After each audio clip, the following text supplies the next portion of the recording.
Today I'm gonna show you how to get flash transition effect in Adobe Premiere Pro. This is a normal video footage. We will create flash transition effect here. First we will create a adjustment layer. I'll put it on the top layer and I will speed it up.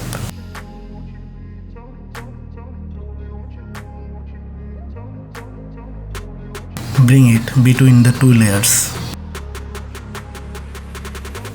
Next we'll move on to effect and search for level and leave it above the adjustment layer.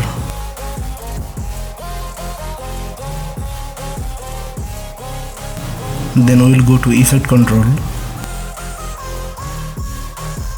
Next we will create a keyframe at the RGB white input level.